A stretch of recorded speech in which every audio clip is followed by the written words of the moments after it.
आज सुप्रभात 3 अगस्त का बहुत बहुत आशीर्वाद। जो भी जीव इस धरती पर जन्म लेता है रानू भाई, उसके साथ 8 कर्म लग जाते हैं। कितने? दर्शनावरणी, ज्ञानावरणी, वेदनी, आयु, नाम, गोत्र, अंतराय, ये जो 7-8 कर्म है, इस सारे 8 के 8 कर्म इस जीव का पीछा नहीं छोड़ते अरोज। लेकिन तीर्थंकर का जीव जो 8 कर्म को नष्ट करके सिद्ध बनता है, सिद्ध बनने से पहले जब अरहत बनते हैं यानी केवल ज्ञान होता है, उससे पहले 4 कर्म नष्ट होते हैं, शिफ्ट बाय शिफ्ट होते हैं। पहले 4 होंगे, फिर केवल ज्ञान के बाद आयु क्षीण होते ही योग निरोध करते हैं ये 4 और, तो उस प्रकार से 8 नष्ट हो जाते हैं। तो जो 4 नष्ट हुए और 4 अच्छे की प्राप्ति हुई वो होते हैं अनंत चतुष्टय। क्या बोलते हैं उसको? केवल ज्ञान के समय अनंत चतुष्टय की प्राप्ति हो जाती है। कितनी? अनंत का मतलब जिसका कोई अंत ना हो, किसी का छोर ना हो। लड्डू का छोर पूछो कहां से? ऐसे ही अनंत सुख का छोर कहां से? छोर ही नहीं है उसका, शुरुआत भी है और अंत भी नहीं है, ऐसा अनंत है ना। तो 8 प्रातिहारों से युक्त तीर्थंकर अनंत चतुष्टय से मंडित होते हैं। क्या होते हैं? पहला अनंत ज्ञान रहता है उनके अंदर। अब अज्ञान का काम नहीं है, ज्ञान में भी अनंत ज्ञान। कौन सा ज्ञान? दूसरा अनंत दर्शन है। अब मिथ्या दर्शन भी नहीं है, क्या है? अब अनंत दर्शन। अनंत सुख है, सुख भी नहीं है और अंत भी नहीं है, अनंत है। और अंत भी यानी ताकत। हाँ ठीक है ना। ऐसा भगवान अनंत चतुष्टय की धारी रहते हैं। कब बनते? जैसे ही उन्होंने केवल ज्ञान की उत्पत्ति करी अपने आत्मा में, केवलन की उत्पत्ति हुई, वैसे ही दर्शनावरणी कर्म के 6 से अनंत दर्शन, ज्ञानावरणी के 6 से अनंत ज्ञान, और वेदनी से अनंत सुख, है ना। और एक और ध्यान अभी आ रहा है। तो ऐसे 4 कर्मों के नष्ट से 4 अनंत अनंत चीजों की प्राप्ति उनको हो जाती है। उसे कहते हैं अनंत चतुष्टय। चतुष्टय का मतलब 4 प्रकार का हो गया ना, इसलिए। अनंत ज्ञान क्या है बता रहे आचार्य भगवान। अनंत अर्थात कभी भी अंत ना होने वाला, सीमातीत। क्या कहते हैं? सीमातीत ज्ञान अनंत ज्ञान है। सीमातीत ज्ञान अनंत ज्ञान है। ये समस्त ज्ञानावर्ण कर्म के 6 के उत्पन्न से हो जाता है, इसके 6 से उत्पन्न हो जाता है। कौन सा ज्ञान? ज्ञान अनंत ज्ञान। अनंत सब ध्यान रखना। अनंत ज्ञान किसके 6 से? अब उनके अंदर ऐसा नहीं होगा हम भूल गए, हम बता रहे हैं अभी रुको, अरे ढूंढो बताओ, आपने कहा और यहाँ चालू हुआ। बफिंग का सिस्टम नहीं है।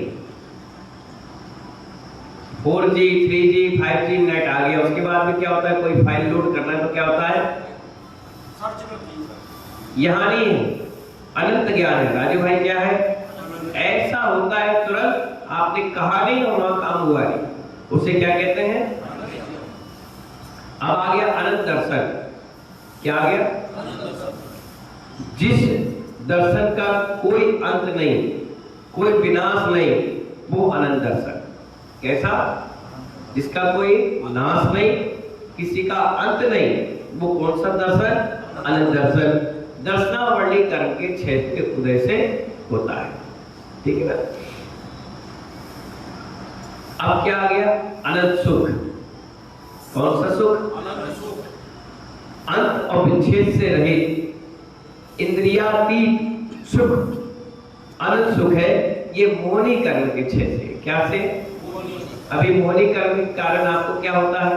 वो सुख की प्राप्ति नहीं होती।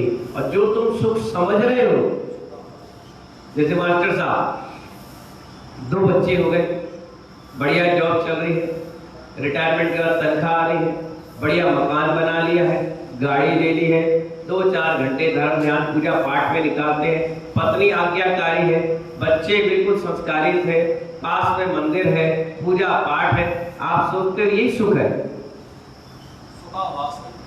वो भी नहीं है। सुखावास भी बहुत बड़ी चीज है, सुखावास भी नहीं है। लोग कहते हैं आवास है, आवास भी नहीं, आवास भी नहीं आ पाएगा। आवास ही इतना पावरफुल होता है, और सुख, और फिर सुख में भी अनंत सुख। कौन सा सुख? हाँ, अभी थोड़ी सी बात बिगड़ जाए किसी पत्नी से, हो गया सुखावास का सत्यानाश। गाड़ी पंचर हो गई, हो गया सुखावास का सत्यानाश। नहीं, ये सुख ऐसा है, किसी प्रकार का मोहनी कर्म वहां नहीं है, इसलिए वो अनंत सुख है, मोह ही नहीं है ना। अभी हम भी है तो हमको भी थोड़ा बहुत रहता है, क्योंकि अपना 6वां और 7वां गुण स्थान, वहां तो सीधे 13वां गुण स्थान पहुंच गए, वहां तो विचार बहुत अलग है। मैं कल एक बात कर रहा था बच्चों से, मैंने कहा देखो तुम्हारे गुण स्थान में हमारे गुण स्थान में क्या फर्क है? फर्क ये है कि आप भीड़ में चल रहे हो और आपको धक्का लग गया तो आप लड़ मारते हो, झगड़ जाते हो, आपके अंदर उग्र स्वभाव हो जाता है। और भीड़ में हमें कोई धक्का दे दे तो हम कहते हैं कोई बात नहीं, विचार यही तो गुण स्थान है। आप पे कोई गाली दे दे तो आप क्या करते, उसे भी गाली देना चालू करते। हमें कोई कहता है तो हम प्रतीकात्मक नहीं बोलते, कोई बात नहीं, ये गुण स्थान है। लोग कहते हैं कहाँ है गुण स्थान? गुणों को जहां स्थान दिया जाए उसे क्या कहते हैं? गुण स्थान। क्या कहते हैं उसको? गुण स्थान। इसीलिए आपके विचार में और हमारे विचार में रितेश भाई यही फर्क है। आपसे कुछ गलती हो जाए तो आप उससे लड़ मारते हो, गांठ बांध लेते हो, और हमारे यहाँ कहता है पानी की रेखा की तरह, पानी में जैसी रेखा हो गई और चली गई, इस प्रकार से मुनियों का विचार है। तो इसमें कौन सा है? मोहनी कर्म के क्षय से कौन सा सुख मिलता है? अनंत सुख मिलता है। अनंत वीर, जिस वीर का कभी अंत ना हो वो अनंत वीर, और यह अंतराल कर्म के क्षय से उत्पन्न हो जाता है। अभी किसी का अनंत वीर, वीर यानी वीर कर्म का यानी ताकत, शक्ति, शक्तिहीन होने के कारण थोड़ा बहुत अंतराय विघ्न आते हैं और हम उसमें क्या होते हैं? धराशायी हो जाते हैं। और यहाँ पर कोई अंतराय का काम ही नहीं, तीर्थंकर का कोई अंतराय का काम ही नहीं हो, व्यवस्था है, तो क्या हो गया? अब अनंत वीर हो गया, उनकी ताकत बहुत जबरदस्त हो गई। अब बाकी जो बचे कर्म, नाम, गोत्र, आयु, वेदनी, ये 4 कर्म जो है ये बाद में नष्ट हो जाएंगे। कब? जब ये योग निरोध करके बैठेंगे और अपने कर्मों को समुद्घात करेंगे आत्म प्रदेश को, और फिर क्या होंगे? सारे कर्म नष्ट हो जाएंगे। तो इनको फिर सारी चीज 8 मूल गुण जो सिद्ध के हैं वो धारण करते सिद्ध भगवान बनते हैं। समस्त तीर्थंकर उपयुक्त अनंत चतुष्टय से युक्त होते हैं तथा जीवन के अंत में शेष एक घाती कर्म है, ये आघाती कर्म है।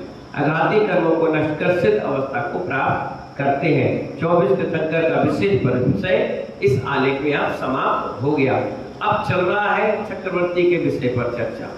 किसकी? अनंत चतुष्टय समझ गए ना? अनंत दर्शन, ये अनंत ज्ञान किसके कारण से हुआ? ज्ञानावरणी कर्म के क्षय से। अनंत दर्शन दर्शनावरणी के, और अनंत सुख मोहनी से, और अनंत वीर अंतराय कर्म से। ठीक है ना? एक भजन गाते ना कई लोग, 8 कर्मों के बीच में अकेली आत्मा, अकेली आत्मा, 8 कर्मों के बीच में अकेली आत्मा, अकेली आत्मा, ज्ञानावरणी ज्ञान न देवे, दर्शनावरणी दर्शन, ज्ञानावरणी ज्ञान न देवे, दर्शनावरणी दर्शन, वो तो मोहनी सर्व दुख देवे आत्मा, हाँ देवे आत्मा, 8 कर्मों के बीच में अकेली आत्मा, हाँ अकेली। बहुत प्यारा भजन है, बहुत बढ़िया। तो ये 8 कर्मों की विशेषताएं थी। ठीक है ना? चक्रवर्ती होते कौन है? कितने होते हैं? 12। कितने होते हैं? अब आप कहोगे 24 तीर्थंकर, 12 चक्रवर्ती। तीर्थंकरों से और चक्रवर्ती से कोई संबंध थोड़ी ना है, वो तो 12 होते हैं, होते थे और होते ही रहेंगे। हर तीर्थंकर के काल में 12। जरूरी ये भी नहीं है कि तीर्थंकर जन्म ले जब चक्रवर्ती रहे, नहीं, चक्रवर्ती अपने स्थान पे है, तीर्थंकर अपने स्थान पर है। तीर्थंकर का नियति है कि 24 होंगे तो होते हैं, और कई ऐसे भी तीर्थंकर हैं जिन्होंने चक्रवर्ती पद को ही धारण करके हुए, उनके लिए अपन कुछ कह नहीं सकते, विशिष्ट पुणात्मा जीव थे। इसीलिए चक्रवर्ती कितने होते हैं? 12। कितने होते हैं? 12। पहले चक्रवर्ती कौन से? भरत। पहले चक्रवर्ती 5वें 6वें 7वें शांति कुतु अरहना, ठीक है ना। और प्रत्येक काल में होते हैं, उत्सवपड़ी में भी और अवसरपड़ी में भी। पहले भरत लिख लो, दूसरे सगर, दूसरे कौन से? मघवा, तीसरे कौन से? चौथे सनत कुमार, कल सुनाया था किस्सा। 5वें 6वें 7वें शांति कुतु अरहना। 8वें शुभम, 8वें कौन से? 9वें पद्म, 10वें हरिसेन, 11वें जयसेन और 12वें ब्रह्मदत्त। कितने चक्रवर्ती? 12। पहले कौन से? दूसरे, तीसरे मघवा, चौथे, 5वें, 6वें, 7वें, 8वें, अच्छा 9वें, 10वें, 11वें और 12वें ब्रह्मदत्त। इस प्रकार से चक्रवर्ती 12 होते हैं। अब प्रश्न ये भी आएगा कि चक्रवर्ती इतने बड़े राजा होते हैं तो मरने के बाद कहाँ जाते हैं? क्या? हाँ, जरूरी नहीं कि सबके सब दीक्षा लें, और जरूरी ये भी नहीं कि सब स्वर्ग जाए, और जरूरी ये भी नहीं कि सब मोक्ष जाए। सब अपने पुण्य योग से जाते हैं। कुछ स्वर्ग जाते हैं, अपने चक्रवर्ती एक नरक भी गए और कुछ मोक्ष भी गए। तो इसीलिए अपन ये गारंटी नहीं दे सकते कि चक्रवर्ती बनने के बाद भी आपका मोक्ष का कार्ड पक्का हो गया। अब आप सोचो राजू भाई, इसके बारे में जब आप विशेषता समझोगे मोहन बाबू, तो आपको खुद आश्चर्य लगेगा, इतना सब कुछ करने के बाद भी गारंटी नहीं है कि आप मोक्ष जाओ। अरुण जी क्या समझ में? नहीं जा सकते आप। उसके लिए तो बिल्कुल तीर्थंकर जैसी प्योरिटी चाहिए। चक्रवर्ती की कितनी प्योरिटी रहती है, इतनी प्योरिटी रहती है, उसके बाद भी कर्म का उसे नहीं छोड़ता। और हमको 10-5 लाख रुपए दान करते, सोचते सब कुछ हो गया। जब वहां गारंटी कार्ड नहीं है तो तुम्हारा कैसे गारंटी? तुम्हारी तो वारंटी भी नहीं है कि रिप्लेस करके दे दिया जाए, है? इसीलिए आचार्य कह रहे हैं कि 12 चक्रवर्ती होते हैं। सलाका पुरुषों में तीर्थंकरों के बाद चक्रवर्ती का ही नाम आता है। तीर्थंकर के बाद सबसे बढ़िया पद क्या होता है? चक्रवर्ती। सबसे बढ़िया संयमी जी, नियम संयम से रहना, त्याग तपस्या में आगे बढ़ना और अपने भगवान जिन धर्म की प्रभावना करना, सबसे बढ़िया। चक्रवर्ती 6 खंड के अधिपति होते हैं। कितने? 6 खंड कौन से? एक भरत और 5 मलच्छ खंड। कितने खंड? 5 और एक भरत क्षेत्र, मतलब पूरा वर्ल्ड आ गया, जहां व्यक्ति के आचार और विचार आर पुरुषों की तरह रहते हैं। कैसे? और जो मलच्छ खंड होते हैं उनके विचार और आचार दोनों आर पुरुषों से मेल नहीं खाते। जैसे आप लोग हो, आप लोग सात्विक भोजन करते हैं, थोड़ा सा आप बाहर चले जाइए, भारत से बाहर जाइए, मालूम क्या खाते हैं? उल्टी सीधी। फिर भी वहां पर भगवान को मानते हैं, चाहे वो किसी प्रकार से भी माने।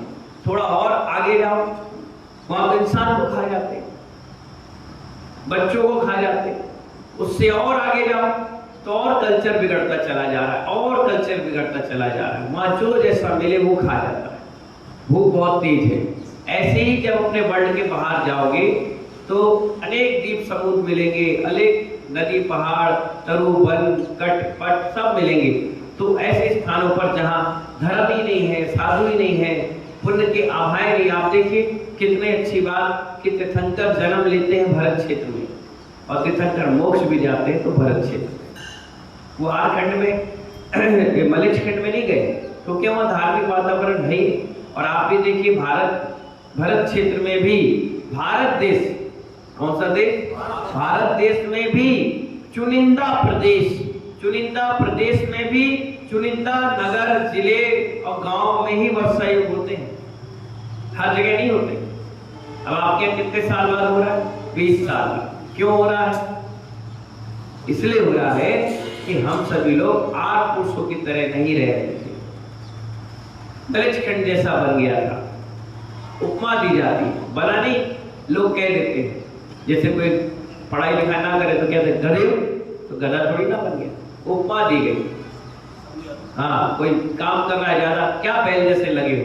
बैल का मतलब बैल बन नहीं गया, हो संज्ञा दी गई कि तुम बैल जैसे हो, गधे जैसे हो, उल्लू जैसे हो। लेकिन ऐसे नहीं है, सब होशियार रहते हैं। पर आचार्य कहते हैं जहाँ चतुर्मास होते हैं वह आर्यखंड बना रहता है, और जहाँ वर्षा योग नहीं होते वो मलेच्छ खंड जैसा होता है। क्यों? हम नहीं आते तो छोटे छोटे बच्चे मंदिर जाते। ये महिलाएं जो दोपहर सुबह शाम रात दिन लगी है सेवा में, ये क्या चौका लगा पाती? क्या ये जेंट्स अभिषेक पूजन कर पाते? इस स्वाध्याय में क्रीम क्लास में इतने सारे लोग बैठे हैं, आ पाते? नहीं आ पाते ना। क्यों? क्योंकि मलेच्छ खंड जैसा बन जाता है। लोग अपनी जिंदगी में मोबाइल, पैसा, रुपया कमाना, मंडी नहाना धोना, खाना, घूमना फिरना, इसमें जिंदगी निकाल लेते कर्म आश्रम में। अब शुभ आश्रम में निकाल रहे। किसमें? तो जो सलाखा पुरुष होते हैं, ये 63 सलाखा पुरुष, तो तीर्थंकर की जस्ट बाद नंबर आता है चक्रवर्तियों का। किसका? तो ये 6 खंड के अधिपति होते हैं, 5 मलेच्छ और 1 आर्यखंड। आर्यखंड में भी ये जो वर्ड आपको दिखाया जा रहा है इससे भी बड़ा होता है, बहुत विशाल। जब उसका आप नक्शा देखेंगे तो आप भी दंग रह जाएंगे, इतना विशाल। 5 मलेच्छ और 1 आर्यखंड। 6 खंड के समस्त राजा महाराजा और विद्याधर नरेश चक्रवर्ती के अधीन होते हैं। क्या होते हैं? जैसे पूरे वर्ल्ड का राजा अभी अमेरिका है, रूस उसे टक्कर दे रहा है, चाइना भी टक्कर दे रहा है ना? और भारत भी उसकी टक्कर में है, क्योंकि अपना जनसंख्या बहुत है ना। अपन विकासशील देशों में 4 ऐसे देश हैं जो बिल्कुल टक्कर दे रहे हैं एक दूसरे को। फिर भी अमेरिका सब पर भारी रहता है, टेक्नोलॉजी, पढ़ाई लिखाई और मनी प्लांट में भी, सब चीजों में। उसके बाद रूस, चाइना और भारत, ये 4 देश हैं। लेकिन ये 4 देशों में अमेरिका सबसे पावरफुल है, उसके पास हर चीज मजबूत है। अगर परमाणु बम कहो तो 5000 से ज्यादा, इंडिया के पास 100-150, उनके पास मिसाइलें 1 लाख, 2 लाख, 50,000, 10,000, अपने 500-200। तो अपन क्या सोचते हैं? भाई हमसे ताकतवर है इसलिए अपन उनको एडजस्टमेंट कर लेते, चलो तुम बड़े हम छोटे, कोई बात नहीं। लेकिन यहाँ पर अमेरिका जैसे 32,000 राजा, कितने? जो से बोलो, जो पूरे वर्ल्ड में कब्जा कर रखे हैं अमेरिका के लोग, ऐसे अमेरिका जैसे राजा 32,000 मुकुटबद्ध राजाओं का एक राजा चक्रवर्ती होता है। कौन होता है? अब आप सोच लीजिए कितना विशाल साम्राज्य उनका होता है, और एक इशारे में काम होता है। जो वो कह दे वो सभ्यता लागू। जो वो बनाते थे, क्या बनाते हैं? मोहर, वो मोहर मुद्रा चालू। जो वो कह दे वो फाइनल। उनकी बात कोई आज्ञा नहीं डालता। इतना गरिमापूर्ण कार्य किसका रहता है? चक्रवर्ती के पद का रहता है। समस्त भूमंडल पर इनका अखंड एक छत्र राज रहता है। कैसा रहता है? अखंड एक छत्र राज रहता है। पृथ्वी तल के समस्त मनुष्य में श्रेष्ठ वैभव और भोग के स्वामी होने के कारण चक्रवर्ती को नरेंद्र भी कहा गया। क्या कहा? नरों का इंद्र, नरेंद्र। क्या कहा? समस्त पृथ्वी के सबसे अच्छे भोग, उपभोग की सामग्री किसके पास होती है? चक्रवर्ती के पास। अगर सबसे अच्छा घोड़ा भी होगा तो किसके पास होगा? सबसे अच्छा हाथी भी होगा तो किसके पास होगा? सबसे अच्छा कपड़े भी होंगे तो किसके पास? सबसे अच्छा भोजन, मतलब बेस्ट क्वालिटी और बेस्ट पर्सन के पास ही रहेगी। क्या कहा मैंने? बेस्ट क्वालिटी और बेस्ट पर्सन चक्रवर्ती उन्हीं के पास होगी। राजा है वो, जिस पर आज अभी देखिए सरकार को अगर जमीन चाहिए बीच सराफे में, क्या कहा मैंने, सरकार को अगर जमीन चाहिए बीच सराफे में उनके कोई प्रोजेक्ट लॉन्च करने के लिए, वो सीधे कहेंगे ये आपके नक्शा में पास नहीं है, ये सारी टूटेगी, पैसा लो और हटो। अब आप क्या बोलोगे? पहले तो उद्यम करोगे, धरना प्रदर्शन करोगे, जब थक हार जाओगे सरकार से कि भैया हम कुछ कर ही नहीं सकते, तो खुद कहोगे लाओ एक काम करो, हम लोग की व्यवस्था कहीं और बना दो। वो कहेंगे लो ये जगह है यहाँ बना लो अपना रहो, और आप शिफ्ट कर लोगे, वो जगह मास्टर प्लान में आ गया, यानी आ गया। तो ऐसे ही चक्रवर्ती ने जो कह दिया वो पत्थर की लकीर हो गई। अब तुम करो राजी चाहे कुराजी, वो करना या नहीं करना। ऐसा एक छत्र राज किसका चलता था? जितने चक्रवर्ती बनेंगे उनका। इसलिए इनको नरेंद्र भी कहा गया। क्या कहा? नरो के इंद्र को नरेंद्र। पूर्व जन्मों में किए कौन बनता है? प्रश्न आना चाहिए आपके मन में कि कौन बनता है चक्रवर्ती? भाई इतना विभूति है तो कौन है? तो पूर्व जन्मों में किए गए तप के फलस्वरूप चक्रवर्तियों की आयुशाला में संपूर्ण लोग को विस्मित करने वाला चक्र रत्न प्रकट होता है। क्या रत्न प्रकट होता है? वो चक्र रत्न 1000 आरी वाला होता है। ऐसे ऐसे धारी होती है ना चक्र में, कितनी धारी होती है उसमें, और उसके 1000 देवी देवता रक्षा करते हैं। वही चक्र रत्न के कारण ही कोई भी राजा को चक्रवर्ती की संज्ञा दी जाती है। वो होते ही 12 लोगों के पास है, जो 12 चक्रवर्ती है उनकी आयुशाला यानी जहां पर वो हथियार रखते हैं, उस शाला में अचानक से वो प्रकट होता है। जब प्रकट होता है तो उनके लोग सूचना देते हैं कि आपके आयुशाला में चक्ररथ की प्राप्ति हो गई। तो वो सबसे पहले चक्ररथ के पास आता है, धन्यवाद देता है और पूजा पाठ करके जाता है कि वाह आज से मैं चक्रवर्ती। और फिर दिग्विजय यात्रा के लिए निकलते हैं। वो इसलिए निकलते हैं कि जो भी प्राणी है वो नतमस्तक हो जाए, सो अपन चक्रवर्ती बन गए। अपना नाम लिखते हैं, वापस आते हैं। जिनको बैराग लेना बैराग लेते हैं, जिनको ऐसी रहना वो ऐसी रहते हैं, अपनी जिंदगी जीते। उसे क्या कहते हैं? चक्रवर्ती। चक्ररथ प्रकट होने पर जिनेन्द्र भगवान की पूजा कर चक्रवर्ती दिग्विजय यात्रा के लिए निकल जाते हैं। भाई जिसके पास बंदूक आ गई वो लड़ाई पर चला जाता है। बिना बंदूक के कौन जाता है? तो जाता है क्या? फौजी कहाँ जाता है? बंदूक लेके जाता है। हमारे पास पिच्छी आई, सबने पिच्छी लिया, बिहार चालू कर दिया। बिना पिच्छी के हम करते हैं क्या? नहीं करते। तो ऐसे चक्ररथ जैसे उत्पन्न हो गया, सब लोग कहते हैं अब आप चक्रवर्ती बन गए, अब आप विजय यात्रा के लिए निकले। किसके लिए निकलिए? विजय यात्रा करिए। दिग्विजय का उद्देश्य होता है जो स्वेच्छाचारी है। क्या? जैसे आपके डबरा के अंदर 5 मंदिर हैं, सब मंदिर अपनी अपनी परंपरा अपने अपने हिसाब से चल रहे, ठीक है। अगर ये 5 मंदिर एक यूनिटी में आ जाए तो जो 5 मंदिर के अध्यक्ष बनेंगे वो जो कहेंगे वो सारे 5 मंदिर मानेंगे, और इनमें से 4 माने और 1 ना माने तो उसे क्या कहेंगे? अलग से। तो ऐसे ही उस समय के राजा, अब 32,000 है, उसमें भी कैसे उद्दंड भी रहते हैं, कुछ शांति प्रिय भी रहते हैं, कुछ पहले हथियार डाल देते हैं, कुछ उद्दंडता के लड़ जाते हैं, भिड़ जाते हैं। तो ऐसे कहीं स्वेच्छाचारी राजा हो तो उनको एक सूत्र में बांधने का काम ये दिग्विजय यात्रा रहती है। हालांकि चक्रवर्ती से कोई लड़ता नहीं है।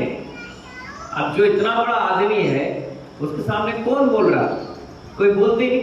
लेकिन स्वेच्छाचारी जो होते हैं वो पीठ पीछे बोलते हैं, तो उन सब के लिए ये दिग्विजय यात्रा होती है। दिग्विजय का उद्देश्य स्वेच्छाचारी राजाओं के कुशासन को कुचलकर पूरे राष्ट्र को एक सूत्र में बांधना है। दिग्विजय यात्रा में चक्रवर्ती की विशाल सेना उसके साथ रहती है। आगे आगे 1000 यक्षों से रक्षित चक्ररथ रहता है। सबसे पहले क्या चलता है? 1000 यक्ष रहते हैं उसके। कितने?